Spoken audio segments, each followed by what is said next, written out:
जागा आहे का गाड्या लावायची पार्किंगला? आणि ज्या पद्धतीने तुम्ही बसताय त्या पद्धतीने तुम्ही तुमचा अरेरावीपणा पुन्हा दाखवताय. यात जेवढ्या ओलावाले आम्हाला भेटले त्यात एकही मराठी ओलावाला नाहीये. माझं मत आहे नीट कोट भरा आणि निघा. आम्हाला इथे माज दाखवण्याचा प्रयत्न करू नका. जर आम्हाला माज दाखवण्याचा प्रयत्न केला तर जबरदस्त माज आमच्यामध्ये पण आहे.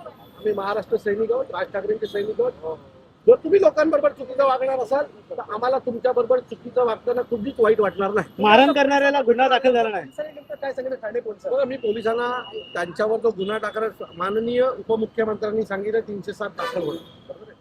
तुम्ही त्यांना तेच म्हटलं की कृपया जे त्यांनी म्हटलं ते करून दाखवा. केस टिकेल की नाही ते नंतर बघू.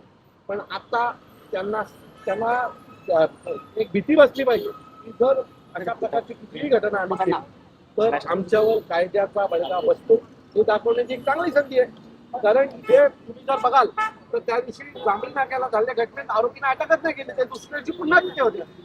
आता वेळ आलेली आहे तुम्ही याच्यामध्ये ही जी कोणी लोक आहेत त्यांना माज आलाय त्यांना धडा शिकवण्याची वेळ पोलिसांनी शिकवावी. पण तुम्ही देखील या ठिकाणी काही कार्यकर्त्यांनी काही रिक्षा चालकांना मारहाण केलेली आहे, तुम्ही समर्थन करता का नाही? म्हणजे त्यांनी आमच्या लोकांना मारल्यावर काही होत नाही. बरोबर आहे. आम्ही मारल्यावर लगेच त्याचं समर्थन होणार की नाही याच्यावर प्रश्नचिन्ह उचललं जातं. अरे वा, असं कसं होईल?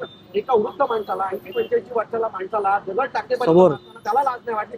आम्हाला का लाज वाटली पाहिजे? आणि मग यात एक प्रवृत्ती तयार होते ज्यांना जागेवरच ठेचलं पाहिजे. काय व्हायचं? परिवहन मंत्री म्हणतात की कुठेतरी त्यांना सूट दिलेली आहे मराठी शिकण्यासाठी.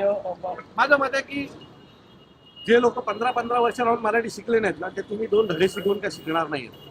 ज्याला मराठी येते त्याच्याकडेच परमिट राहील. हा नियम लागू करावा तरच काहीतरी होईल. नाही तर अशा घटना रोज घडतात. राजसाहेबांनी काय उत्तर आलं का ठाणे त्या संदर्भात? मला आदरणीय साहेबांचा कॉल आला होता. ज्या व्यक्तीला मारलं त्याची चौकशी केली, विचारपूस केली आणि हे जे कोणी आहेत त्यांना योग्य तो धडा शिकवण्याची जी काही साहेबांची एक शैली आहे त्यात आम्हाला सांगितलं आणि तो ज्याने केलं